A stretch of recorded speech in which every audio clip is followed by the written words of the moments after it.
রাগ করতেছেন? রাগ করার জন্য বলি না বাজান, কোন দল আমার শত্রু না, কোন দলের সঙ্গে আমার দুশ্মনী না, আমার দুশ্মনী কুফরি মতবাদের সঙ্গে, ঠিক কিনা? আজকে আওয়ামী লীগ বিএনপি ওরা গণতন্ত্র বাদ দিয়ে কোরআন সুন্নাহ মোতাবেক রাজনীতি করুক, কোরআন সুন্নাহ মোতাবেক দেশ পরিচালনা করুক, আমি আওয়ামী লীগ বিএনপির গোলাম হয়ে যাবো সাথে সাথে। কি কথা ঠিক না? যতদিন পর্যন্ত কুফরি মতবাদকে আমি রাজনীতি করবে, আমি একজন মুসলমান, ওই কুফরি মতবাদের দলকে আমি কখনো সমর্থন দিতে পারি না। আর কুফরি মতবাদ কায়েমের দলকে যারা ভোট দেয় বা সমর্থন করে, কসম খোদা তারা কখনো মুসলমান হতে পারে না, তারা কাফের। হাজী সাহেব হলেও কাফের, ও মুফতি মুহাদ্দিস হলেও কাফের, কথা ঠিক না? ও যদি মুসলমানই হতো, কুফরি মতবাদের পক্ষে কখনো সমর্থন দিতে পারতো না। আর আল্লাহ না করে কি কুফরি মতবাদ কায়েমের চেষ্টা করতে করতে যদি কেউ মারা যায়, যদি মৃত্যুর সময় তওবা নসিব না হয়, কসম খোদা ওর মৃত্যু হবে কাফের অবস্থা।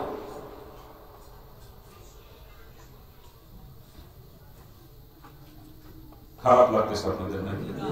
খারাপ লাগে না? আমি আলোচনা করছি আল্লাহ পাক সৃষ্টি করেছে ইল্লা লিয়াবুদুন, একমাত্র ইবাদতের জন্য, রাজনীতি করার জন্য আল্লাহ পাক কাউকে সৃষ্টি করে না, কি কিনা জোরে বলেন? অর্থাৎ রাজনীতি করাই যদি আগে বাড়ান, ওটাকে ইবাদত বানাইয়া তারপরে করা লাগবে রাসূলের তরিকা ইসলাম কেন রাজনীতি করলে আপনার রাজনীতি ইবাদত হয়ে যাবে। ওই রাজনীতির দ্বারা লক্ষ লক্ষ নেকি আপনার আমল জমা হবে কিয়ামতের ময়দানে। ওই রাজনীতি আপনাকে জান্নাতে নিয়ে পৌঁছে দেবে, কারণ ইবাদতের পরিণতি জান্নাত, ঠিক কিনা জোরে বলেন? পক্ষান্তরে রাসূলের তরিকায় অন্য যে কোনো একটা তরিকায় রাজনীতি করি না কেন, শেখ মুজিবের তরিকায়, জিয়া রহমানের তরিকায়, এরশাদের তরিকায়, আব্রাহাম লিঙ্কনের তরিকায়, ওই লেনিন কার্ল মার্কস মার্কসের তরিকায়, মহাত্মা গান্ধীর তরিকায়, জওহরলাল নেহরুর তরিকায় আমার রাজনীতি না ফরমানি হয়ে যাবে বাজার। ওই রাজনীতির কারণে কিয়ামতে আমাকে জাহান্নামে চলে যাবে, কারণ ইবাদতের পরিণতি জান্নাত, না ফরমানির পরিণতি কিন্তু জাহান্নাম, ঠিক কিনা জোরে বলেন? কি জোরে বলেন, ঠিক কিনা? এভাবে জিন্দেগির প্রত্যেকটা কাজ ইবাদত বানাইয়া করা লাগবে, কারণ মাওলা সৃষ্টি করেছে ইল্লাহ লিয়াবুদুল্লাহ, একমাত্র ইবাদতের জন্য, ঠিক না? জোরে বলেন, ঠিক কিনা? আমরা পায়খানা প্রস্রাব করি, কিন্তু পায়খানা প্রস্রাব করার জন্য আল্লাহ পাক কাউকে সৃষ্টি করে না, সৃষ্টি করছে একমাত্র ইবাদতের জন্য। অর্থাৎ পায়খানা প্রস্রাব করা যদি লাগে, ইবাদত বানাইয়া করতে হবে, ঠিক কিনা? ইবাদত তখনই হবে যখন রাসূলের তরিকায় পায়খানা প্রস্রাব হবে, ঠিক না? রাসূলের তরিকায় পায়খানা প্রস্রাব করে ইবাদত যদি বানাইতে পারেন, ওই পায়খানা প্রস্রাবের দ্বারা লক্ষ লক্ষ নেকি আমল জমা হয়ে যাবে কিয়ামতের ময়দানে। ওই পায়খানা প্রস্রাব আপনাকে জান্নাতে নিয়ে পৌঁছে দেবে, চিৎকার দিয়ে বলো সুবহানাল্লাহ। আর পক্ষান্তরে রাসূলের তরিকায় খারাপ যদি আমরা পায়খানা প্রস্রাব করি, আমার পায়খানা প্রস্রাব নাফরমানি হয়ে যাবে, ওই পায়খানা প্রস্রাবের কারণে কিয়ামতে আমাকে জাহান্নামে চলে যাবে, কারণ ইবাদতের পরিণতি জান্নাত, আর নাফরমানির পরিণতি কিন্তু জাহান্নাম, ঠিক কিনা জোরে বলেন? কি জোরে বলেন, ঠিক কিনা? আর আমরা কেমনে পায়খানা প্রস্রাব করি? আজকে অধিকাংশ মুসলমান পায়খানা প্রস্রাব ঠিক মতো ঢিলা লোক ব্যবহার করে, কি কথা ঠিক না? অথচ পায়খানা প্রস্রাব ঢিলা লোক যদি ব্যবহার না করে, 24 ঘন্টা শরীর নাপাক থাকে, 24 ঘন্টা। এই যে প্রস্রাবের কুরুপ, এটা শুধু পুরুষদের জন্য, নারীদের জন্য নয়। নারীরা বসা অবস্থায় তাদের প্রস্রাব ক্লিয়ার হয়ে যায়, কারণ পুরুষ এবং নারী প্রস্রাবের অঙ্গটাই ভিন্ন। নারীরা বসা অবস্থায় ক্লিয়ার হয়ে যায়, ওই অবস্থায় পানিতে ধুইলেই তারা পরিষ্কার হয়ে যায়। কিন্তু পুরুষরা যখন প্রস্রাব করতে বসে, পুরুষ সঙ্গে গোড়া একটা ভাঁজ পড়ে যায়, ওই ভাঁজের ভিতরে 2-4 ফোঁটা প্রস্রাব আটকা থাকে। ওটা বসা অবস্থায় যত চেষ্টাই করেন না কেন, কিয়ামত পর্যন্ত চেষ্টা করলেও ওটা ক্লিয়ার হবে না। যখন উঠে দাঁড়াবে, রগটা যখন সোজা হবে, ওই ভাঁজের ভিতরে একটা প্রস্রাব করতে চোয়াই চোয়াই নিচের দিকে না, আর ওইটা চোয়াই নিচের দিকে নেমে পরিষ্কার হতে যতটুকু সময় লাগে, প্রস্রাবের শেষে গুরু ব্যবহার করে দাঁড়াইয়া এতটুকু সময় পর্যন্ত নড়াচড়া করা জরুরি প্রত্যেকটা পুরুষের জন্য। অনেকে 40 কদম হাঁটা লাগে, না 40 কদম, 42 কদম, 60 কদম, এরকম শর্ত না। শর্ত হলে উঠে দাঁড়ায় কিছুক্ষণ নড়াচড়া করতে হবে, যাতে ওই ভাঁজের ভিতরে একটা প্রস্রাবটুকু চোয়াই নিচের দিকে নেমে পরিষ্কার হয়ে যায়। আর যখন পরিষ্কার হয়ে যায়, নিজের দিকের থেকেই সাইডটা যে পরিষ্কার হয়ে গেছে, তখন পানি খরচ করে চলে আসবে। কিন্তু দুঃখ লাগে, মাঝে মাঝে দেখি টাইটেল পাস মাওলানা, এই 1 কিলো বদনাই করে ভাঙি নিয়ে প্রস্রাবখানে যাইয়ে প্রস্রাব করে 2 উঠে চলে আসবে, কোনোদিন কোনো বালাই না। কি দেখছেন না? এখন আমি নিজে 3 বার এই জিনিসটা পরীক্ষা করছি, নিজে 3 বার প্রস্রাবের শেষে ওখানে বসে কোপ কাপ দিয়ে টাইয়ে টিনে পরিষ্কার করে একটা টিস্যু দিয়ে মুছে ফেলা গেছে, দেওয়ার পরে ফিরে আর একটা নতুন টিস্যু নিয়ে উঠে দাঁড়ায় কিছুক্ষণ নড়াচড়া করছি, দেখছি পরবর্তীতে নতুন টিস্যুটা আবার ভিজে গেছে। এভাবে 3 বার পরীক্ষা করে দেখছি, 3 বারই একই অবস্থা। ওই যে ভাঁজের ভিতরে যে প্রস্রাবটুকু আছে, ওইটা ছোঁয়া ছোঁয়া নিয়ে ওই পরবর্তী টিস্যুটা ভিজছে, কথা ঠিক না?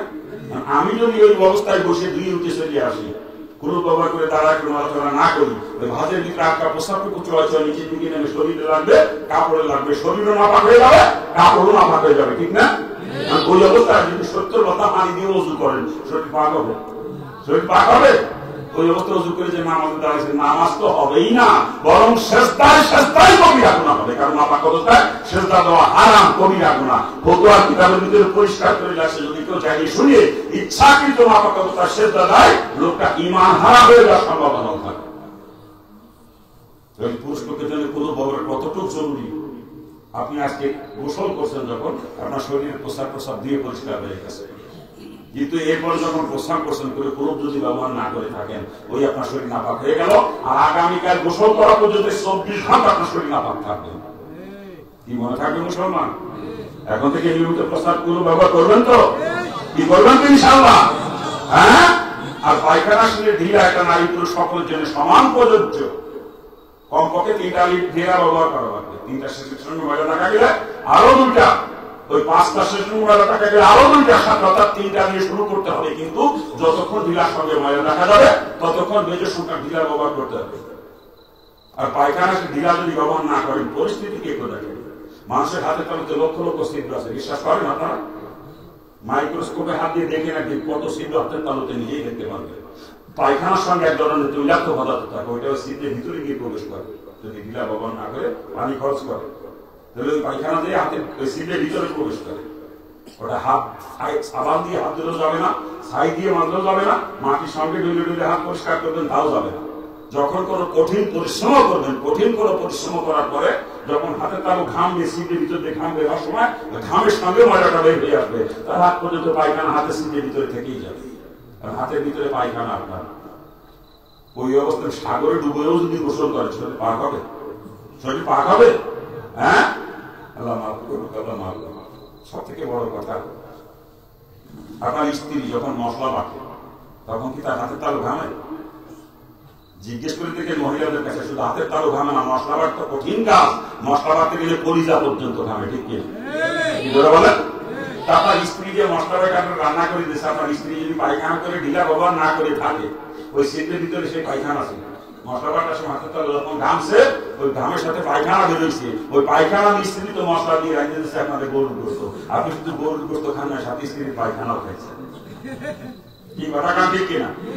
আপনার কাজের মহিলা, বাসার কাজের মহিলা যদি মশলা বাটে দেয় রান্না করার জন্য, আর ওই কাজের মহিলা যদি ঢিলা ব্যবহার না করে পায়খানা শেষে, ওই কাজের মহিলা হাতের তালু যখন ঘামছে মশলা বাটার সময়, ঘামের সঙ্গে পায়খানা বেড়েছে, ওই মশলাদের একদিন গোস্ত জন্মে খাওয়া খাইছেন, আপনি কিন্তু আপনার কাজের মহিলার পায়খানাও খাচ্ছেন নি। কি কথা ঠিক কিনা?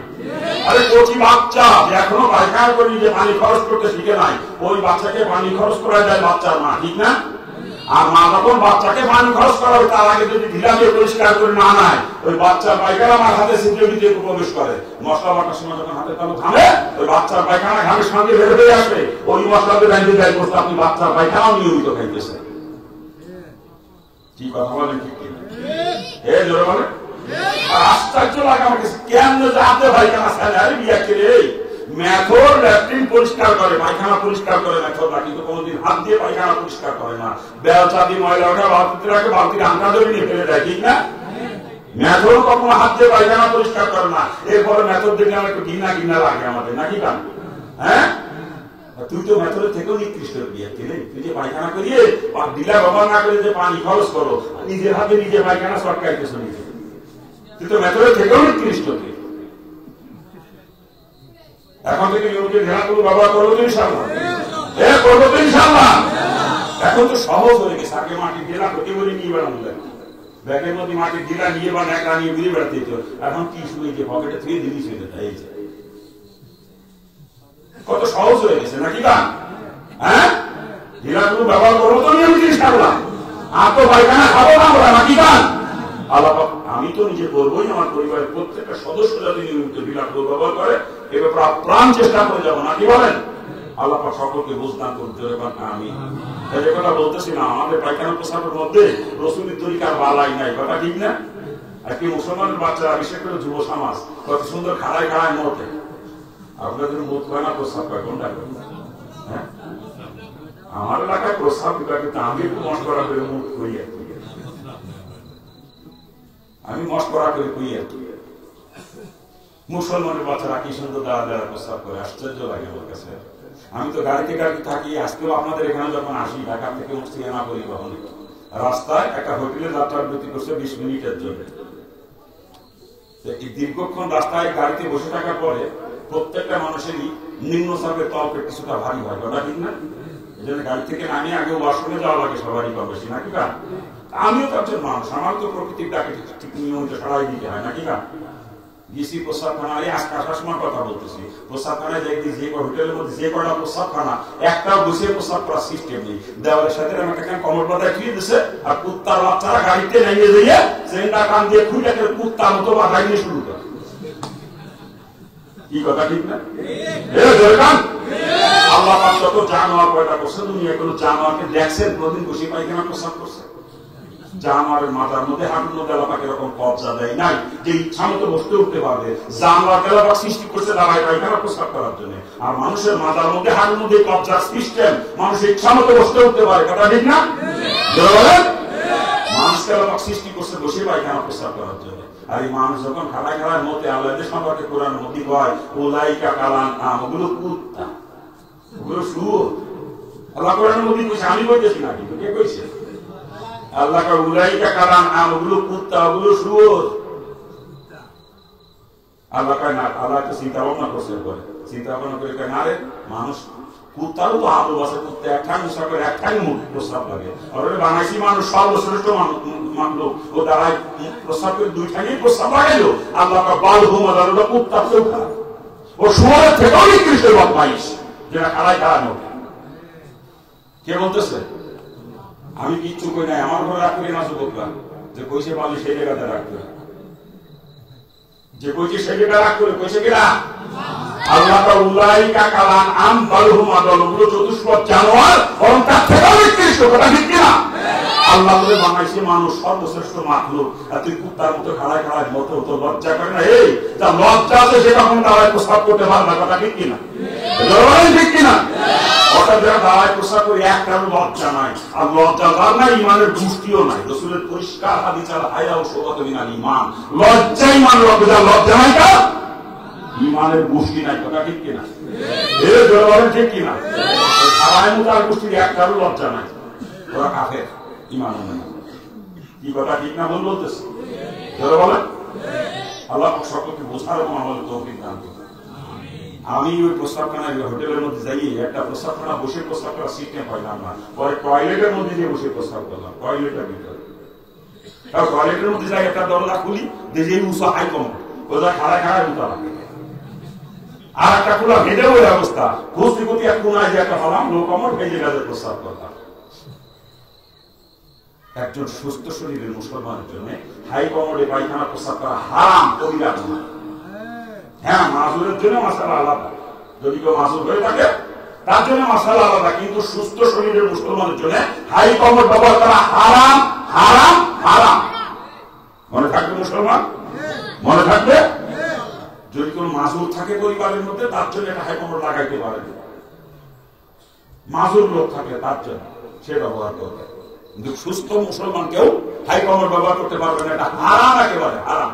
সিলেটে কিছু কাঁচা রাখা হয়েছে তো বিদেশ পেরে পেরিয়ে বিল্ডিং একটা বানাইছে, তার মধ্যে বাথরুম সেটের উপর হেডেই হাই কমর। আমার 3 তলায় নিয়ে এসেছে, আপনাদের সিলেটের কথা 3 তলায় থাকা দেখা গেছে, 3 তলায় যে কয়টা বাথরুম সব কয়টা হাই কমর, 2 তলায় যে কয়টা বাথরুম সব কয়টা হাই কমর। ওই একেবারে নিচ তলায় সাপোর্ট না যে জায়গা প্রস্তাব পায়খানা করে, সিঁড়ি নিচেই একটা ওই যে বানাইছিল সব হাই কমর। টাকা আছে, বিদেশি টাকা, বোঝেন না, কাঁচা টাকা। আল্লাহ পাক মাফ করুক আমাদেরকে। আমিনও কান রাগ করতেছেন? আপনাদের সিলেটের কথা কছি, রাগ করতেছেন? তাতে বললে কিছু আসে যায় না। এই যে পায়খানা প্রস্তাব করতেছে রসুলের তরিকার খেলাফ বাজার, এই পায়খানা প্রজাতে না ফরমানি, এই পায়খানা প্রস্তাবের কারণে আমাকে কেমন জাহান্নামে জ্বালাবে, কারণ ইবাদতের পরিণতি জান্নাত, আর নাফরমানির পরিণতি কিন্তু জাহান্নাম। ঠিক কিনা ধরে বলেন? এই ধরে বলেন ঠিক কিনা? জিন্দেগির প্রত্যেকটা কাজ কি ইবাদত বানাইয়া করা লাগবে। আমরা খানা খাই, খানা খাওয়ার জন্য আল্লাহ পাক ওকে সৃষ্টি করে না, সৃষ্টি করছে একমাত্র ইবাদতের জন্য। অর্থাৎ খানা যদি খাওয়া লাগে, ইবাদত বানাইয়া খাওয়া লাগবে, ঠিক কিনা? ধরে বলেন। আরে খানা তো খালি মুসলমানই খায় না, হরিপদ, হরিপদ খায়, আমেরিকা ক্লিনবার মিস্টার বুশ, হে বদমাইশও খায়। আপনার গোয়ালগড়ে যে মিস্টার কাউ, গরু, গরু খাও খায় না, হরিপদ খানা খেলে হরিপদের পেট ভরে, মিস্টার ঘোষ খানা খেলে ঘোষেরও পেট ভরে, আপনার গোয়াল ঘরেটা মিস্টার খাও অর্থাৎ গরু খানা খেলে গরুরও পেট ভরে। কিন্তু আমি আব্দুল করিম খানা খেলে পেট বলে চলবে না, আমার খানা খাওয়া ইবাদত হওয়া লাগবে। মাওলা আমাকে সৃষ্টি করেছে ইল্লা লিয়াবুদুন, একমাত্র ইবাদতের জন্য, খানা খাওয়ার জন্য মাওলা আমাকে সৃষ্টি করে নাই, কি কিনা ধরে বলে। আর খানা না খাইলে তো বাইরে থাকতে পারবো না, বাইরে তোমার খাওয়াই লাগবে। আর খাওয়া যেহেতু লাগবেই, ইবাদত বানাইয়া খাওয়া লাগবে। আর ইবাদত তখনই হবে যখন রসুলের তরিকায় খানা খাওয়া হবে, ঠিক না? কি খানা খাওয়ার মধ্যে রসুলের তরিকা নাই? কি রসুলের তরিকা নাই? রসুল জীবনে খানা খাইছেন তো? খাইছেন তো? ভালো করে বুঝে সুন্নাত তরিকা রসুলের তরিকায় খানা যদি খাইতে পারেন, শুধু পেটই ভরবে না বাজান, ইবাদত হয়ে যাবে। ভাই খানা খাওয়া ধরা লোক নেই, কেমন আমল আমার জমা হয়ে যাবে কিয়ামতের ময়দানে। ওই খানা খাওয়ার কারণে আপনার রেস্টুরেন্টটা পরিষ্কার হয়ে যাবে, চিৎকার দেবেন সুবহানাল্লাহ। আর আমরা খানা খাই কেমনে? উরে বাপ রে বাপ! বর্তমান অধিকাংশ মুসলমানের ঘরে ডাইনিং টেবিল, চেয়ার টেবিলই খানা খান মুসলমানরা। আপনার এলাকায় ডাইনিং টেবিল নেই, আমার এলাকায় ঘরে ঘরে, আমার এলাকায় মৌলানা সাহেবের কারো ডাইনিং টেবিল। এটা মাদ্রাসার মাহফিলে গেছি, কামেল মাদ্রাসার বাৎসরিক মাহফিলে দাওয়াত করছে গেছি, বয়ান শেষ করছি, আখের মনোযোগ দিয়ে দিছি। ওই মাদ্রাসার যিনি প্রিন্সিপাল, উনি ট্রিপল টাইটেল, এত রক্ষণ হলেন ট্রিপল টাইটেল। আমার পাশের চেয়ারে বসা সভাপতি হিসাবে বয়ান শেষ, মোনাজাত শেষ, উনি ফোন দিয়েছে বাসায়, হুজুরকে নিয়ে আসতেছি, খানা টানা রেডি কর। গেলাম, যাই দেখি ডাইনিং টেবিল খানা করে পরিপাটি করে সাজাই রেখে গেছে। আমি ঘরে ঢুকে দিয়ে হেই করে মাওলানা সাহেব, আমি একজন মুসলমান, আমি খ্রিস্টান, আমার মুখের দিক সাইডে সাক করে মাওলানা কথা বলতেছেন, বলবো না আপনি চেয়ার টেবিলি খানা বসাইতেছেন, চেয়ার টেবিলি খানা খায় খ্রিস্টানরা, মুসলমান তো চেয়ার টেবিলি খানা খায় না। আমার যদি খাওয়া যদি সুন্নাত তরিকায় দেওয়া লাগবে।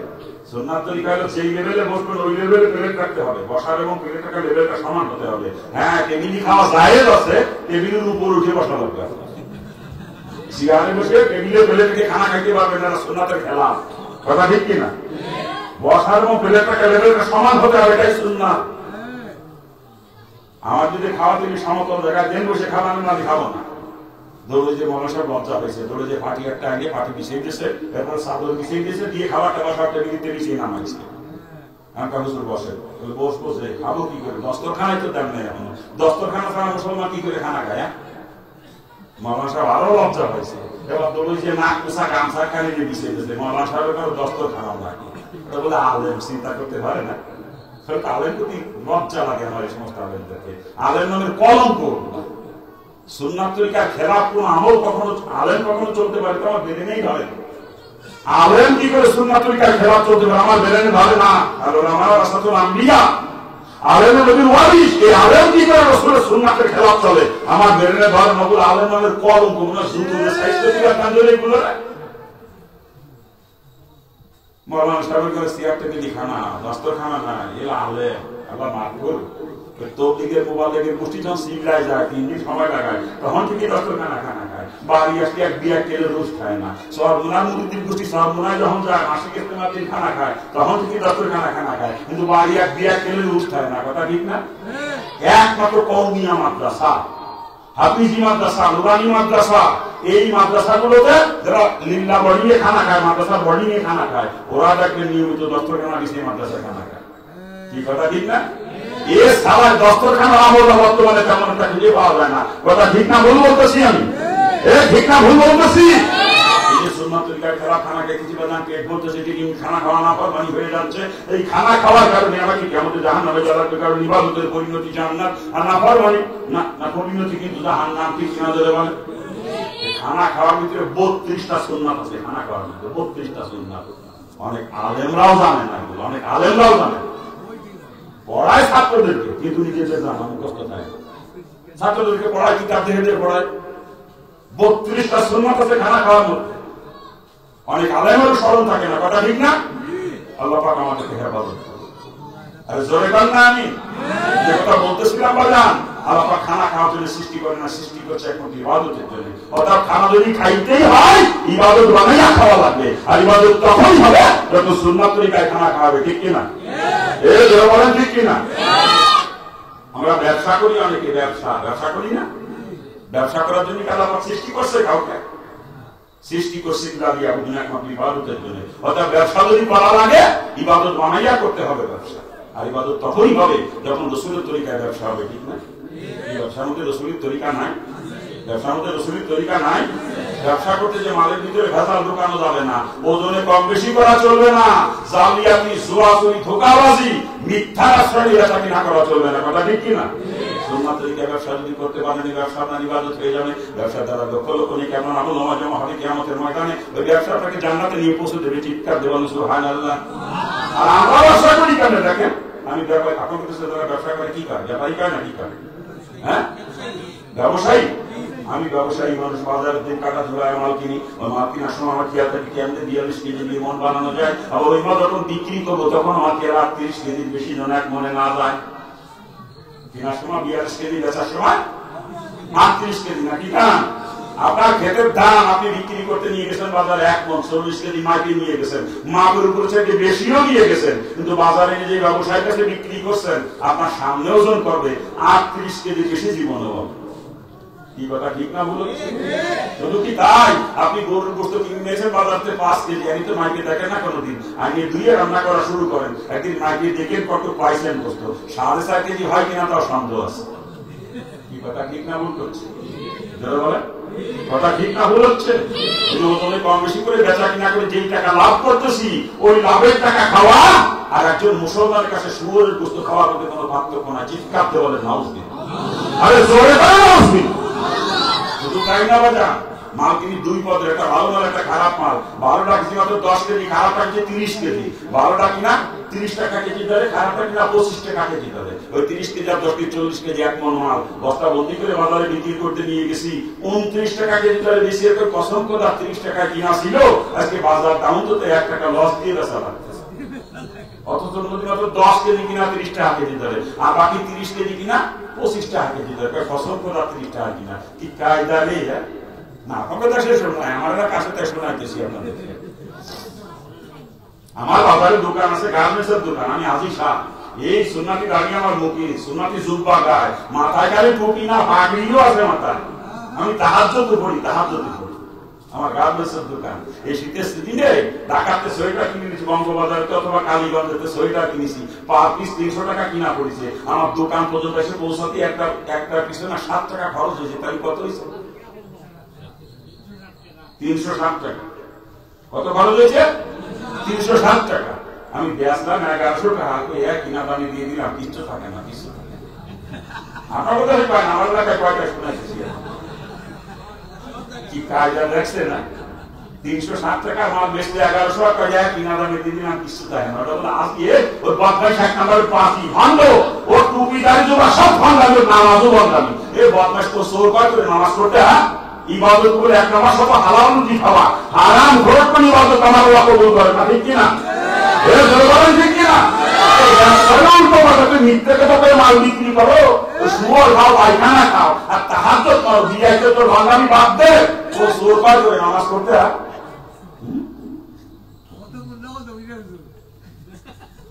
খারাপ লাগতেছে নাকি? খারাপ লাগে না? আশ্চর্য।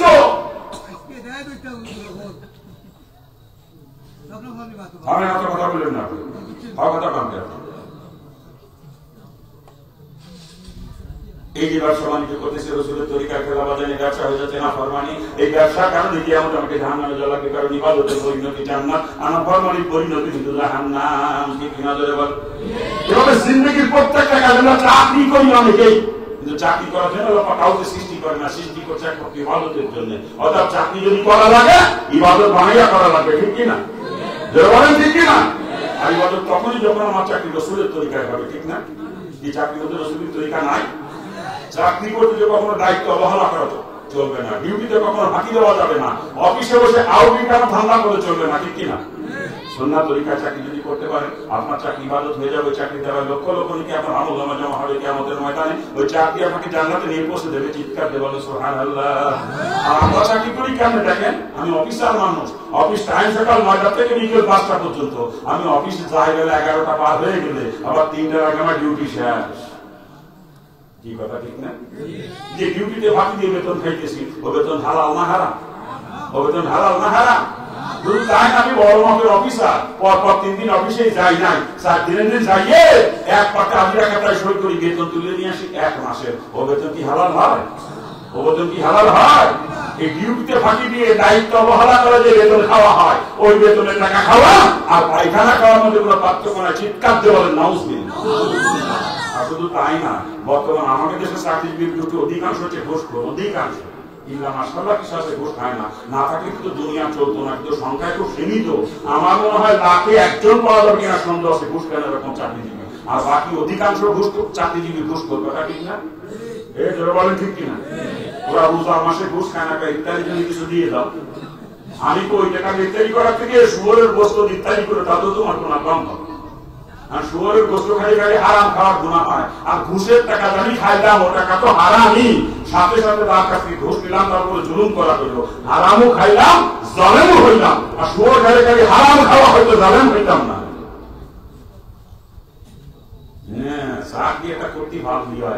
কয়েকদিনের মধ্যে বাড়ি বিল্ডিং দিয়ে ফেলা যায়। কিছুদিন আগেও দেখছি বাড়ি টিনের ঘর, ভাঙা টিনের ঘর, বৃষ্টি বাইরে নামার আগে ঘরে অতিমানি করছে। এই কিছুদিন আগেও দেখছি ওর বাপ পরের কাছে কামলাগিরি করে। আপনার কাছে কামলা করে না কি করে? হ্যাঁ, ওর বাপ পরের কাছে কামলাগিরি করছে, অথবা রিক্সা চালাইছে। ওই কামলাগিরি করে রিক্সা চালাইয়ে টাকা কষ্ট করে টাকা কামাই করে বুলালে লেখাপড়া শিখেছে। বুলা এখন লেখাপড়া শিখে চাকরি পাইছে, এখন অফিসার হয়েছে। এখন আর বারান্দার দেখে কি কয়েকদিন মধ্যে বাড়ি বিল্ডিং। এখন সে জায়গায় বাংলা দিনের ঘর না, এখন সে জায়গায় তিনতলা বিল্ডিং, তিনতলা বিল্ডিং। আর কি বাহাদাঙ্কা বাবরে হজম করাই গেছে যে কাকটাই আপনারা কই যান, চলে যাচ্ছেন রাগ করে করে?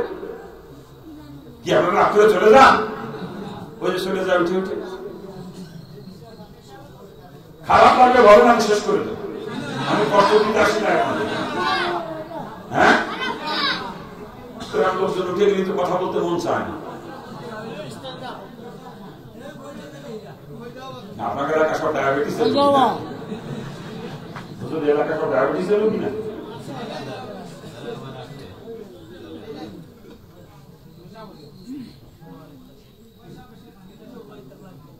কোথায় রাখছি কথা? ডায়াবেটিস হয় কাদের জানেন আপনার? প্রত্যেকটা মানুষকে আবার দুনিয়া পাঠানোর আগে তার বাজেট করে দিয়েছে কি কি খাবে দুনিয়া, কোনটা কতটুকু খাবে সব বাজেট করা, কথা ঠিক না? টাকা পয়সা একটু বেশি কি আমি জম্বের খাওয়া খাইছি, জম্বের খাওয়া খাইছি, খাইয়ে মাল কুমায় ফেলাইছে বাজেটের মধ্যে, হ্যাঁ এত বেশি হয়ে গেছে। মানে অল্প মাল দিয়ে বেশি হাত পার করার জন্য আবার তারা ডায়াবেটিস দেয়, যাতে ডায়েট কন্ট্রোল করে অল্প দিয়ে বাকি জীবন ভাগ করে যাতে পারে। এই জন্যই ডায়াবেটিস হয় লাগে, যারা আগে জম্বের খাওয়া খায় ওকে ডায়াবেটিস হয়। ঠিক কথা ঠিক না? আর যারা কিপটেমি করে, কিপটে কিছু আছে, কিপটে বদমাইশ, টাকা খরচ না বলি ভালো একটা বাজারে না লাই ভাল দিয়া যায়। আর লোকটা ডায়ের কাটি কাটি গুলা মানে পেটের মধ্যে সব থেকে, কি কথা ঠিক না? এমন কিপ্টের কিপ্টি বাজার না করে ভাবিয়া পারে না। ওরা বাজেটে যা ছিল সব রয়ে গেছে, হায়াত তো কমে গেছে। কারণ ওর বাকি মাত্র গুলো কি লাগবে অল্প হায়াতের মধ্যে, যেন মারা যায় লো প্রেশার। কি দেয়? Low pressure. কারণ ডাক্তারকে সকালবেলা খাবে এক গ্লাস গরম দুধ, দুধে সিদ্ধ ডিম, আবার বিকেল বেলা এক গ্লাস গরম দুধ, দুধে সিদ্ধ ডিম, এরপরে কবুতরের বাচ্চা খাবা, কচি মুরগি খাবা, শিং মাছের ঝোল খাবা, নাকি না? হ্যাঁ, মানে বাজেটে তো আসো খাইয়ে যাওয়া লাগবে, যত কিপ্টেমি করো না কেন। আর হায়াতের 1 সেকেন্ড বেশি হবে না, কমও হবে না, কথা ঠিক না? হায়াত নির্দিষ্ট করা, রিজিকও নির্দিষ্ট করা। যারা আগে জন্মের খাওয়া খাইছে ওকে ডায়াবেটিস হয়েছে, মানে বাকি মাল দিয়ে ডায়েট কন্ট্রোল করে পুরো হায়াত শেষ করে দেওয়া লাগবে, 1 সেকেন্ড আগে যাইতে পারবে না। আর যারা আগে খাই নাই, কিপ্টেমি করে মাল জমা রয়ে গেছে, হায়াত তো প্রায় শেষের পথে, অল্প হায়াত আছে, পুরো মাল খাইয়ে দেওয়া লাগবে, 1 সেকেন্ড পরে থাকতে পারবে না। এই জন্য আল্লাহ করে দেয় লোক। ঠিক আছে তো কথা? হ্যাঁ, কথাটা কোরআন হাদিস সম্মত কিনা জানি না, তবে আমার যুক্তির কথা এটা।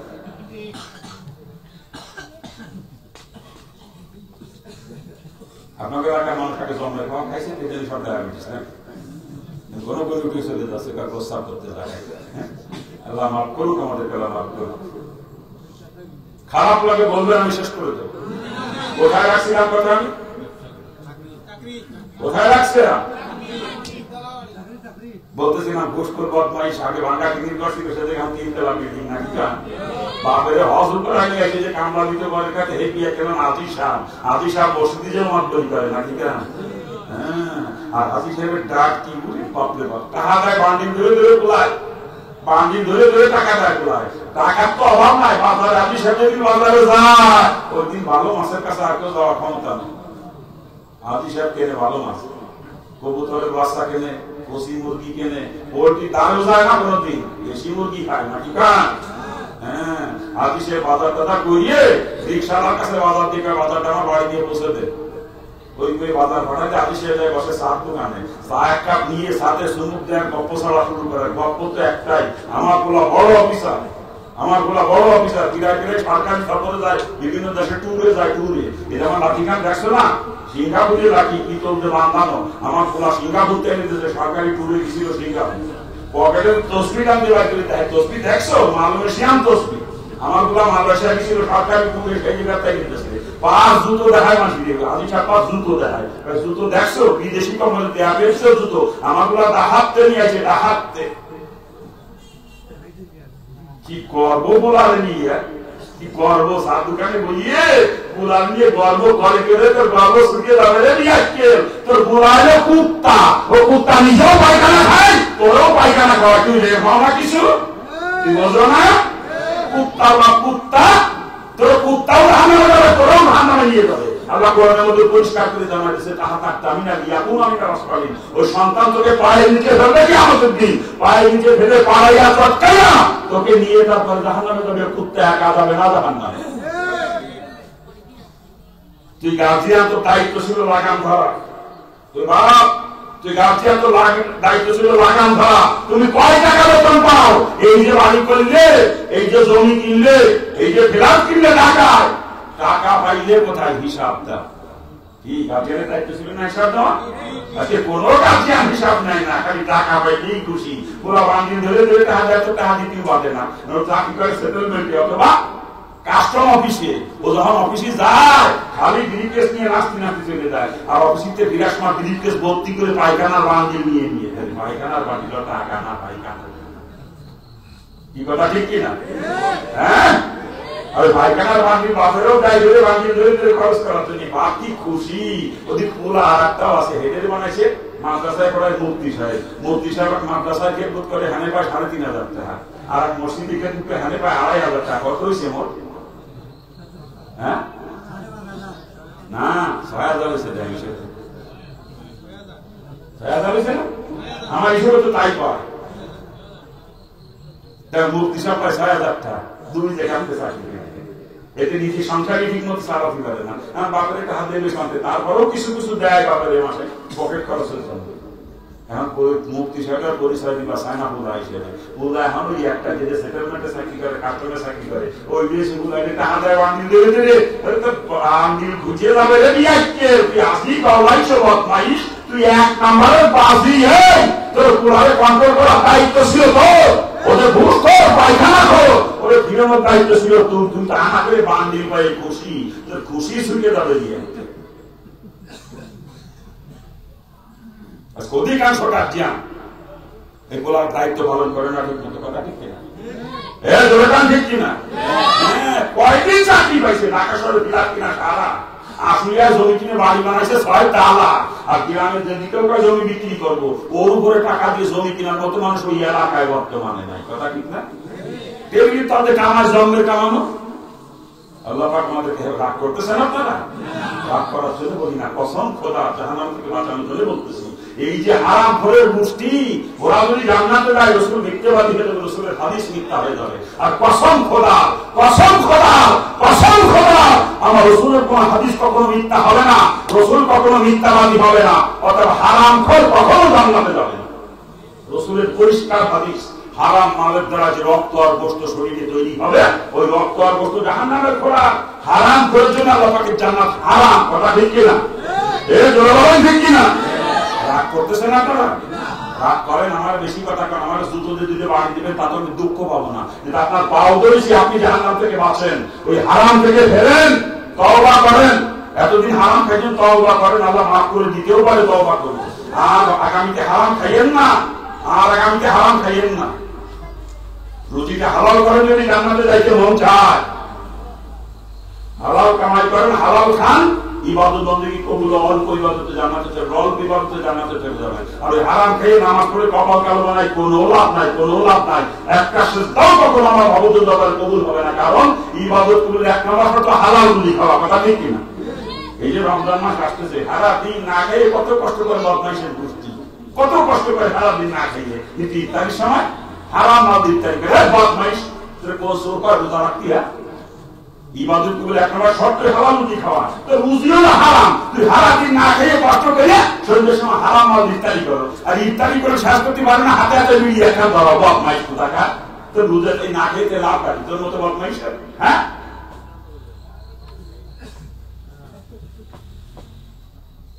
খারাপ লাগতেছে মনে হয়, খারাপ লাগে বাজার লাগলে কিছু করার নাই। জাহান্নাম থেকে বাঁচানোর জন্য বলতেছে আল্লাহ পাক সকলকে বোঝার এবং আমলে তৌফিক দান করুন। জোরে বলেন আমিন।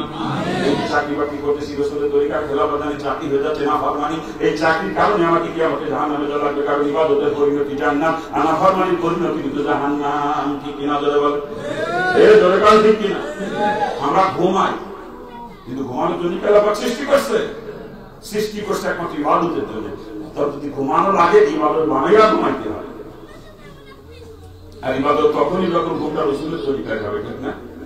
কি দরকার? রসুল জীবনে ঘুমান না, ঘুমের মধ্যে সুন্নাত তরিকা নাই। হ্যাঁ হ্যাঁ, রসুল খাইছেন, ঘুমাইছেন, পায়খানা প্রস্রাব করছেন, ব্যবসাও করছেন, চাকরিও করছেন, নাকি বা? হ্যাঁ, আচ্ছা রসুল খাইছেন, এটা কি আসমানি খাবার না জমিনের খাবার? আসমানি খাবার না জমিনে মাটির তৈরি খাবার? তো অনেকে কয় রসুল নূরের তৈরি, নূরের তৈরি যে তার খাবার হবে নূর, আর যে মাটির তৈরি তার খাবার হবে মাটির উৎপাদিত ফসল। রসুল কি নূরের খাবার খাইছে না? রসুলের রুহু ছিল নূরের তৈরি, যেন রুহের খোরাক ছিল নূর, আল্লাহ পাকের ইবাদত বন্দে। আর রসুলের দেহ মোবারক মাটির তৈরি, দেহের খোরাক ছিল মাটির উৎপাদিত ফসল। এটা শুধু রসুলের একার নয়, আমার আপনার প্রত্যেকের রুহু নূরের তৈরি, প্রত্যেকের দেহ মাটির তৈরি। এই যে রুহের খোরাক, রুহু নূরের তৈরি, রুহের খোরাক নূর, আল্লাহ পাকের ইবাদত বন্দে রুহের খোরাক। আর দেহ মাটির তৈরি, দেহের খোরাক মাটির উৎপাদিত ফসল। কথা ঠিক না?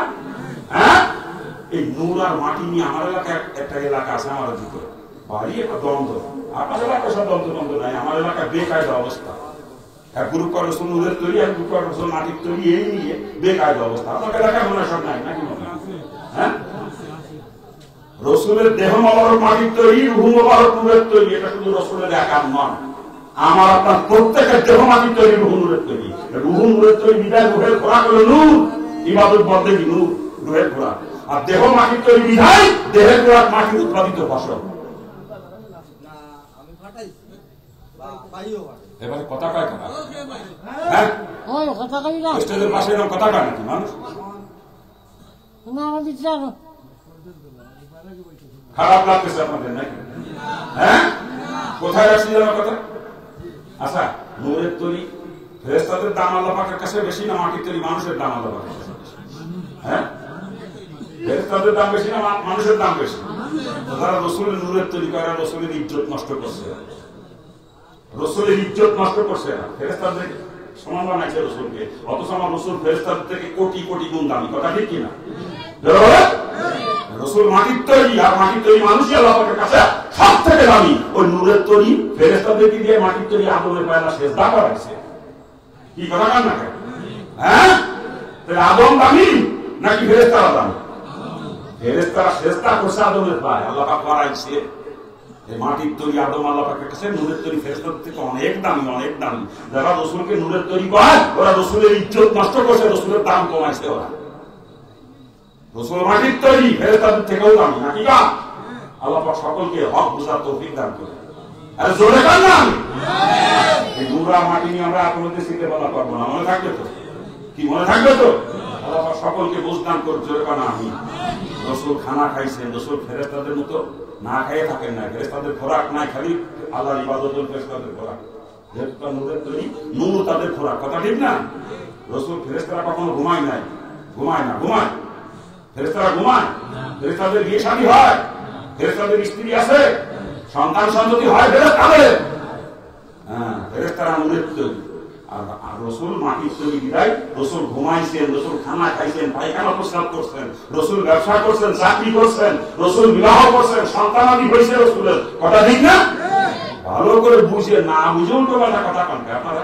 হ্যাঁ, আর এই না বুঝে উল্টো পাল্টা কনগুলি তো বাদে উন্নতের মধ্যে ফাসাদ। আল্লাহ পাক সকলকে বোঝার এবং আমল তৌফিক দান করেন।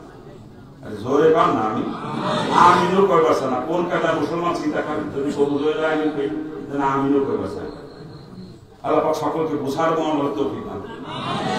খারাপ লাগতেছে আপনাদের? বলেন যে কথা বলতেছিলাম ঘুমটা রসুলের তরিকায় ইবাদত হয়ে যাবে, ওই ঘুমে তারা লক্ষ লক্ষ আমল জমা হয়ে যাবে কিয়ামতের ময়দানে, ওই ঘুম আপনাকে জান্নাতে নিয়ে পৌঁছে দেবে। চিৎকার দেবেন সুবহানাল্লাহ। পক্ষান্তরে রসুলের তরিকায় খেলার জন্য আমি ঘুমাই পারলাম, আমার ঘুম নাফরমানি হয়ে যাবে, ঘুমের কারণে কিয়ামতের আগে জাহান্নামে যাবে, কারণ ইবাদতের পরিণতি জান্নাত আর নাফরমানি পরিণতি কিন্তু জাহান্নাম। ঠিক কিনা জোরে বলেন, এ জোরে কাল ঠিক কিনা? আপনারা উঠে কই যান?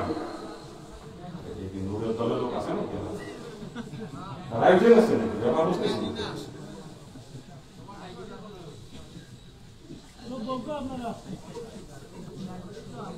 কোথায় রাখছি কথা? এভাবে জিন্দগির প্রত্যেকটা কাজ ইবাদত বানায়া করতে পারি, তখন রসুলের তরিকায় হবে, ঠিক না? আর এমন কোন সেক্টর মানুষের জিন্দগিতে নাই যে সেক্টরে রসুলের তরিকা নাই, কথা ঠিক কিনা? সব থেকে বড় কথা, সুন্নাত তরিকার খেলাফ কোন আমলই আল্লাহ পাকের দরবারে গ্রহণযোগ্য নয়। কি কথা ঠিক না? সুন্নাত তরিকার খেলাফ কোন আমল কখনো আল্লাহ পাক কবুল করে না। আপনি নামাজ পড়েছেন সুন্নাত তরিকার খেলাফ নামাজ হয়েছে? কথা জবাব দিয়েন। নামাজ পড়েছেন সুন্নাত তরিকার খেলাফ নামাজ হয়েছে? রোজা রেখেছেন সুন্নাত তরিকার খেলাফ রোজা হয়েছে? তদ্রূপ আপনি বিয়ে করেছেন সুন্নাত তরিকার খেলাফ, বিয়ে কি হয়েছে? হ্যাঁ, সুন্নাত তরিকার খেলাফ কোন আমল আল্লাহ কবুল করে না। যে বিয়ে সুন্নাত তরিকার খেলাফ আল্লাহ পাক কবুল করে না, ও বিয়ে কোনো বিয়েই না। যে স্বামী স্ত্রী নামে সারা জীবন যে মিলামিশা করতেছেন, অবৈধ মিলামিশা, জিনা জিনা। আর জিনার মাধ্যমে সন্তান জন্ম নিলে কি হয়? যাওয়ার সন্তান হয়, যাওয়ার সন্তান, যাওরা যাওরা। আপনাদের কাছে বাংলায় কি পায়? যাওয়া নাকি? হ্যাঁ, আজ অধিকাংশ মুসলমানের করে যার সন্তান জন্ম হচ্ছে সুন্নাত তরিকায় দিয়ে না হওয়ার কারণে। আবার যখন ওয়াজ করতে যাই আমরা, আজকে আব্দুলের কথা কাইন্দে যায় গার্জিয়ানরা, হুজুর আজকে তো এই ওয়াজ করেন যাতে ছেলে মেয়েরা মা বাবার কথা শুনে, মা বাবার খেদমত করে, হুজুর এই ওয়াজ করে। আমি কি কথা যে শুনবে জন্ম কি বৈধ? মুসলমানের বৈধ সন্তান কখনো মা বাবার সঙ্গে বিয়াদবি করে না, মা বাবার নাফরমানি করতে পারে না মুসলমানের বৈধ সন্তান, কথা ঠিক না? আর মুসলমানের করে যাওয়া জায়গা, যাওয়া কোনোদিন মা বাবার কথা শুনে না, মা বাবার খেদমত করে। আজকের মুসলিম সমাজে অধিকাংশ মুসলমানের করে যাওয়ার সন্তান পয়দা হচ্ছে সুন্নাত তরিকায় দিয়ে না হওয়ার কারণে। এই জন্য মুসলিম সমাজের বর্তমানে পরিস্থিতি, ওরা গাঁজা খেয়ে ঘুরেছে খালের ধারে, ওরা বাবা খেয়ে ঘুরেছে পুকুরির ধারে, আর একটা হিরোইন খায়, আর একটা কি যে হেসিডি খায়, আর একটা আঠা খায়, আঠা গুলু গুলু। আপনার দেশ আছে নাকি? দেশ আছে। বর্তমান যুব সমাজ এই মাদকাসক্তে একেবারে শেষ হয়ে যাচ্ছে, কথা ঠিক না? এই জলবায়ু ঠিক কিনা? অথচ কোন মুসলমানের বৈধ সন্তান কখনো মাদকাসক্ত হতে পারে না, মুসলমানের বৈধ সন্তান কখনো জুয়ায় আসক্ত হতে পারে না, ঠিক কিনা? বর্তমান মুসলমানের বাচ্চারা মাদকাসক্ত, জুয়ায় আসক্ত অধিকাংশ, কথা ঠিক না? এই যে শীতকাল, রাত বলে বলে শুভ খেলে, বাপের কম্বল মুড়ি দিয়ে কম্বলের মুড়ি বলে শুভ খেলে, কি কথা ঠিক না? বুঝতে আল্লাহ পাক মাফ করুন, কসম খোদা। এই মাদকাসক্ত যেগুলো, জুয়াসক্ত যেগুলো, এরা যাওয়া, এরা যাওয়া, এরা যাওয়া, কসম খোদা। মুসলমানের বৈধ সন্তান কখনো মাদকাসক্ত হতে পারে না, জুয়াসক্ত হতে পারে না, ওগুলো যাওয়া। খোঁজ নিয়ে দেখেন, ওর মা বাপের বিয়ে সুন্নাত তরিকা মোতাবেক হয় না, খোঁজ নিয়ে দেখেন কি কাটা বিয়ে শাদী হচ্ছে মুসলিম সমাজে বর্তমান। দেখি আমরা কোন যে থাকি তার দুঃখেরা বলে মুসলমান, লজ্জা করে না মুসলমান পরিচয় দেয় না? ইসলাম তো আপনাদের মধ্যে নাই, খালি গরু খাইয়া আর সেলুর কথা খেয়ে মুসলমান দাবি করেন আপনারা। মুসলমান আমি, আমি মুসলমান, হিন্দুর ঘরে চলে ইসলাম, এখন আমি মুসলমান। আপনারা মুসলমান পরিচয় দিয়ে না, কারণ ইসলাম আপনাদের মধ্যে নাই। আপনারা যা করেন এগুলো মুসলমানের কাজ না। আমি জন্মের পরে আগ থেকে দেশে আমার আত্মীয় স্বজনরা যেগুলো করতো, হিন্দুরা যেগুলো করতো, আজকে আপনারা মুসলমানরা সেগুলো রুখে নিয়েছেন সব। হিন্দুদের থেকে 3 ধাপ পিছিয়ে রেখেছেন আপনারা, হিন্দুদের থেকে 3 ধাপ পিছিয়ে আপনারা। ছোটকালে থেকে দেখি হিন্দুদের বিয়েতে বন্ধু বান্ধব নিয়ে, দুলাভাই নিয়ে বিয়ে দেখতো হিন্দুরা। ছোটকালে আমি দেখছি বন্ধু বান্ধব নিয়ে, দুলাভাই নিয়ে মেয়ে দেখতে যেত, পর পুরুষ নিয়ে মেয়ে দেখতে। আপনাকে এলাকায় এখন মুসলমানরা যায় না এরকম পর পুরুষ নিয়ে মেয়ে দেখতে, যায় না? পর পুরুষ নিয়ে মুসলমানরা মেয়ে দেখে, লজ্জা করে না মুসলমান পরিচয় দেন? আরে যেই ছেলে বিয়ে করবে ছেলের সঙ্গে বিয়ে হওয়ার আগ পর্যন্ত ছেলের বাপের জন্য ওই মেয়েটার চেহারা দেখা হারাম, একেবারে কবিরা গুনাহ। ছেলের বাপ ছেলের সঙ্গে বিয়ে হওয়ার আগ পর্যন্ত মেয়েটার চেহারা দেখতে পারবে না, একেবারে হারাম। তবে ছেলের বাপের দায়িত্ব আছে মেয়ের সম্পর্কে খোঁজ খবর নিবে, মেয়ের বংশ কেমন, পিতৃকুল কেমন, মাতৃকুল কেমন, দিনদারি আছে কিনা, পর্দাপসিতা মানে কিনা, মেয়ের স্বভাব চরিত্র কেমন, এগুলো খোঁজ নিবে ছেলের বাপ। খোঁজ নিয়ে যদি বলছেন আরে মেয়েটা তো বুঝুক, বেটা বউ আনা যায়, তখন ছেলেকে বাড়াবে মেয়ে দেখতে। ছেলে দেখবে মেয়েকে, মেয়ে দেখবে ছেলেকে, কারণ যাকে নিয়ে সারা জীবন সংসার করা লাগবে, শরীয়ত তাকে পছন্দ করে নেওয়ার এখতিয়ার দিয়েছে। যদি ছেলে মেয়ে উভয় উভয়কে দেখবে, আর উভয় যদি উভয়কে পছন্দ হয় বিয়ে হয়ে যাবে। আর বিয়ে হয়ে যাওয়ার পরে শ্বশুরের জন্য বেটার বউ দেখা তার কোনো নিষেধ নাই, বরং বেটার বউ শ্বশুরের শুধুমাত্র শারীরিক খেদমত, যেটা গাও টিপা পাও টিপা, এই শারীরিক খেদমত মাত দিয়ে আর যত খেদমত আছে সব বেটার বউ করতে পারবে। কিন্তু ছেলের সঙ্গে বিয়ে হওয়ার আগ পর্যন্ত ওই মেয়েটার চেহারাও দেখতে পারবে না ছেলের বাপ। আর হারাম, হারাম। যেখানে ছেলের বাপের জন্য মেয়ে দেখা হারাম, সেখানে আমরা বন্ধু বান্ধব নিয়ে দুলাভাই নিয়ে মেয়ে পছন্দ করি, বিয়ে করি, পর পুরুষ নিয়ে মেয়ে দেখে পছন্দ করি। আবার ছেলে মেয়ে কথা শুনে এই পর পুরুষ নিয়ে মেয়ে দেখে পছন্দ করে বিয়ে করছো, ওই ঘরে বাইজের গোস্তামি রহমতুল্লাহ জন্ম নেবে না কোনোদিনও, যে পানি গিলাস হাতে করে সারা রাত মার মাথার কাছে দাঁড়ায় দাঁড়ায় কাটাবে। ওই ঘরে জন্ম নেবে কোনার শ্বাস শিখবে। ছেলে মেয়ে কথা শুনে না, বিয়ে তো হয় নাই, ছেলে মেয়ে কথা শুনবে কি, জন্ম তো যাও না। হ্যাঁ, আরো আছে বিয়ের সাথে বলবো না, বলবো। বর্তমান আমার এলাকায় দেখছি মুসলমানের বিয়েতে যৌতুক ছাড়া বিয়েই হয় না। আপনার এলাকায় যৌতুক নাই, আমার এলাকায় কেউ কয় মোটর সাইকেল দিয়ে লাগবে, কেউ কে আমার বেকার গোলা বিয়ে দেবো না, গোলা চাকরি দিয়ে দেওয়া লাগবে, কেউ কে আমার গোলা চাকরি করবে না, চাকরগিরি করবে না, ব্যবসা করবে, ব্যবসা বুঝি দেওয়া লাগবে। আবার কেউ আমার গোলার বিয়ে আসলে কুইয়ে কুইয়ে বিয়ে করে যৌতুক ছিল কুইয়ে যায়, বদমাইশটা কুইয়ে যায়। আপনাকে সিলেটিরা কুইয়ে যায় না, লন্ডন যায়, লন্ডন যায়। কি কথা ঠিক কিনা? বিয়ে করে যৌতুক হিসেবে লন্ডন যায় বদমাইশের গোষ্ঠী। বিয়েতে যৌতুক নিয়ে বিয়ে করছে আমার ছেলে মেয়ে কথা শুনে না। মুসলমানের বিয়েতে যৌতুক নেওয়াও হারাম, দেওয়াও হারাম। সুবরের গোসল খাওয়া মুসলমানের জন্য যেরকম হারাম, যৌতুক খাওয়া সেরকম হারাম। বরং সুবরের গোসল খালি খালি হারাম খাওয়ার গুনাহ হয়। আর যৌতুক যেমন খাইতেছি, যৌতুক টাকা তো হারামই, সাথে সাথে মেয়ের বাপের উপর জুলুম করা হইতেছে, হারামও খাইলাম, জালেমও হইলাম। কত বড় জুলুম একটু চিন্তা করেন। একটা মেয়েকে জন্ম থেকে শুরু করে বিয়ের উপযুক্ত হওয়া পর্যন্ত লালন পালন করতে মেয়ের বাপের কলিজা খাইয়ে যায়। আজকে তাদের কলিজা টুকরা তার নয়নের পুতুলি আমার দিয়ে দেয়, তা তোমার কলিজে বলেন আমার দাবি করে চাকরি, মালন সাইকেল, ওরা হারাম করে। বরং উচিত ছিল যে বেচার এতকাল আমার স্ত্রীকে লালন পালন করছে, এতকাল আমার বেটার বউকে মানুষ করেছে, বিনিময়ে মেয়ের বাপকে আর কিছু দেওয়ার দরকার ছিল, ঠিক না? তা তো দেখেই না, উল্টি আমার বিদ্যা বদমাইশ কোথাকার, জুতোদের সাইজ তো কি পারতাম বদমাইশ। যৌতুক নিয়ে বিয়ে করাবার ছেলে মেয়ে কথা শুনে না, ওই যৌতুক নিয়ে বিয়ে করলে ওই ঘরে রাবেয়া বসরি রহমতুল্লাহ আলাইহা জন্ম নেবে না, ওই ঘরে জন্ম নেবে তসলিমা নাসরিন।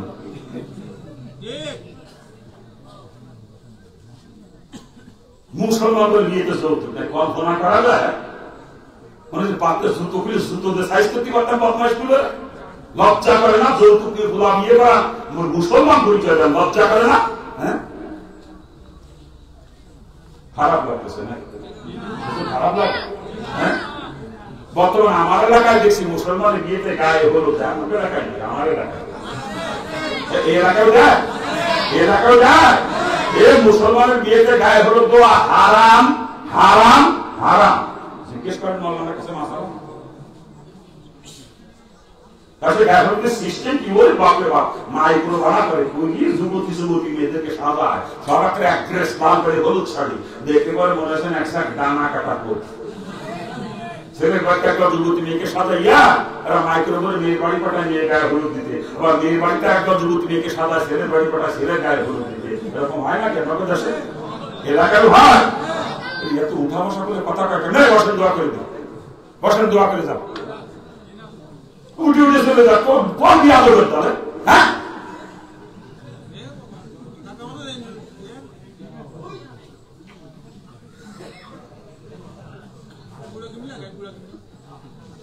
শেষ করে দিন।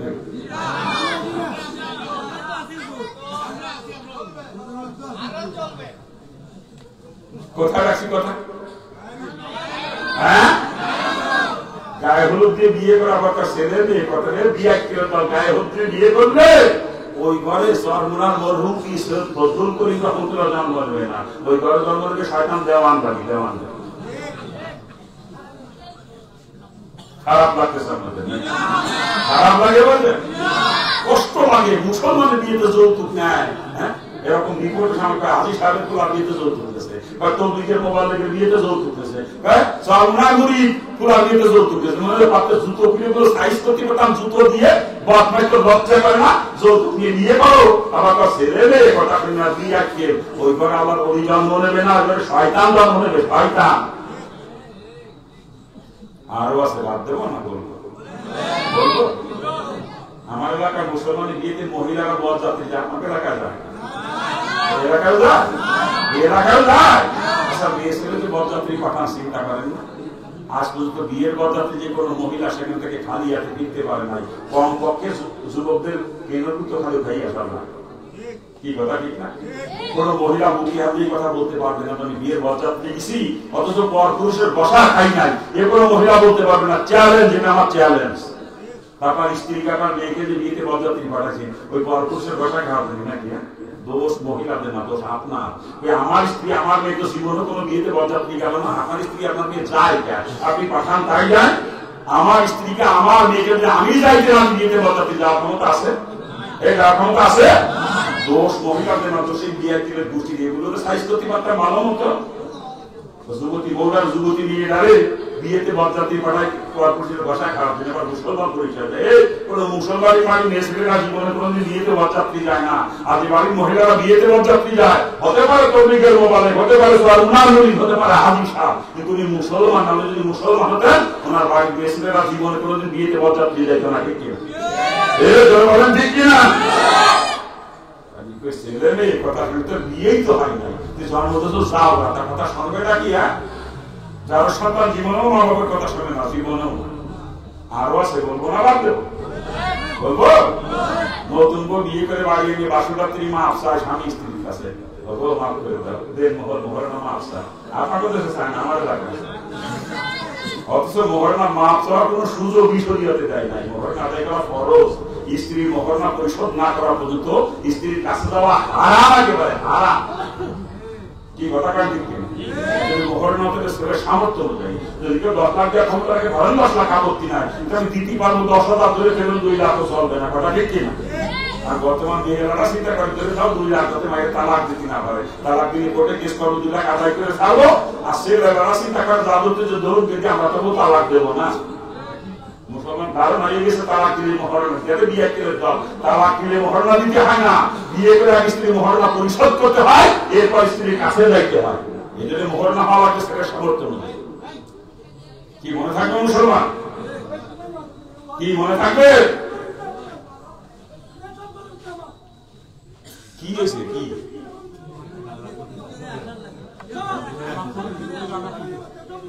ওই উঠে উঠে যেগুলো গেছে প্রস্তাব করার নাম নিয়ে একটা ভিতরে ঢুকে না, সব হয়েছে। আসলে ওদের যে দড়ি ছিল না, ওষুধ ভালো মতো লাগছে। হয়েছে ভাই, আপনি বসেন এসে।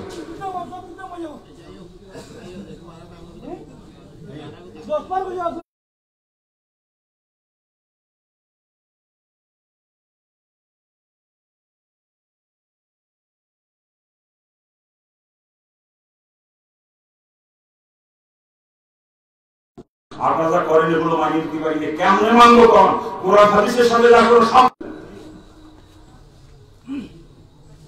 আফসোস, আফসোস। নতুন বউ বিয়ে করে বাড়িয়ে নিয়ে হাল খাতা করে আমার বাটায়, হাল খাতা মানতেছে বউ বাতা। আপনার দেশে করে কিনা জানি না, এ দেখো করে নাই, এমন দেশও করে, মালানা ওই দিকে করে, এ দেখো করে। ওরা নাম দেশে বউ বাতা, আমি ওইটা নাম দিচ্ছি হাল খাতা। আমার নাম তো ঠিক আছে তো না? হ্যাঁ, ঠিক কায়দারে নতুন বউ বিয়ে করে, হ্যাঁ আপনি বিয়ে করেছেন, ঘরে নতুন বউ আছে আপনার, তাকে খুশি। আর এই খুশিতে প্রতিবেশীদেরকে আত্মীয় স্বজনকে দাওয়াত করে খাওয়ানো সুন্নাত, যেটাকে বলা হয় ওলিমা। কি বলে? কি বলে? ওলিমা করা কি সুন্নাত, কিন্তু কারোর কাছ থেকে কোনো বিনিময় নেওয়া হারাম। আপনি ওলিমা করছেন, মানুষকে দাওয়াত করছেন, এসে খাইয়ে খুশি হয়ে আপনার পোলা বাটার পর্যন্ত দোয়া করে যাবে। এটাই সুন্নাত। কিন্তু যদি কেউ কিছু নিয়ে আসে ওটা রাখতে পারবেন না, ফেরত দিয়ে দিন। ভাইজান আমি ওলিমা করছি, আমি হাল খাতা করি নাই, ব্যবসা করতে বসি নাই, আপনি না জানেন আনছেন ওটা আমি রাখতে পারবো না, রাখলে আমার পোলা নিয়ে নষ্ট হয়ে যাবে, ফেরত দিয়ে দিতে হবে। কথা ঠিক কিনা বলেন? এত দূরই কথা, ব্যবসা করার জন্যই তো অনুষ্ঠান মাথাইছে বিয়া কেলে বুঝি না, কি কাজ কি ব্যবসা করার জন্য অনুষ্ঠান করে না? নিজের কাছে টাকা নাই, ও বদমাইশ বেড়া ক্ষেত্রে লোন তোলে, গিরা মেম্বার ক্ষেত্রে লোন তুলে অনুষ্ঠান করে, গিরা মেম্বার ক্ষেত্রে লোন তুলে অনুষ্ঠান করে। খালি তা আমি নিজে দেখছি, হিন্দুর কাছ থেকে সুদের টাকায় অনুষ্ঠান করে, হিন্দুর কাছে সুদের টাকায় অনুষ্ঠান করে। কি কথা ঠিক না? হ্যাঁ, কি কাজের ব্যবসাটা দাওয়াত করে বাচ্চা পেছে মাথা মোটা গোষ্ঠী, আত্মীয় স্বজন গরিব আছে, বাড়ির কাছে গরিব মানুষ, প্রতিবেশী তাকে মুখ দিয়েও পায় না, বাচ্চা পেছে মাথা মোটা গোষ্ঠী দিয়ে কাপ দিয়ে দাওয়াত করে।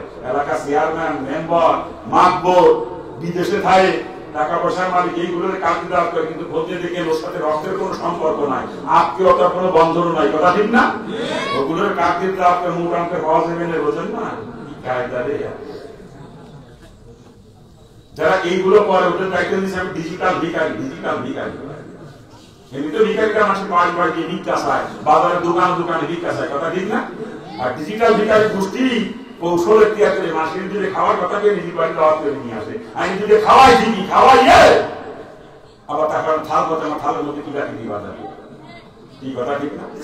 কত বড় ভিখারি আপনার লজ্জাও নাই, মাসের দিলে খাওয়ার কথাকে নিজের বাড়ি দাওয়াত করে নিয়ে যদি খাওয়ায় তার সাথে থাল কত ভিখারি মতো তো লজ্জা করে না? তুই ভিখারি কালকে থেকে থাল নিয়ে যাইয়া ওই আসুগাছ ব্রিজের গোড়া বসবি, ব্রিজের গোড়া আমি যাওয়া পথে তো থাল আমার সামনে থাকলে আমি কিছু দিয়ে যাবো তো থালের মধ্যে। ভিখারি বদমাশ লজ্জাও নাই, মাসিদের খাওয়ার কথাকে দাওয়াত করে টাকার থাল কত ভিখারির মতো। আর এই যে অনুষ্ঠান করে হাল খাতার অনুষ্ঠান বিয়েতে, এই অনুষ্ঠানে দাওয়াত খাওয়া হারাম, শুয়োরের গোশত খাওয়া আর এই দাওয়াত খাওয়ার মধ্যে কোনো পার্থক্য নেই। যদি হাল খাতা দাওয়াত জীবনে কেউ খাই থাকে, শুয়োর খাইছেন, তওবা করেন, এই মুহূর্তে তওবা করলে আল্লাহ মাফ করে দেন, তওবা করেন। আর ভবিষ্যতে এরকম হাল খাতার অনুষ্ঠানে দাওয়াত খাইতে গেলে হিসেব কিতাব করে যায়, দ্বিতীয়বার আল্লাহ মাফ করবে না, জানা পরে যদি করেন। ওখানে দাওয়াত খাওয়া জায়েজ নাই, হারাম।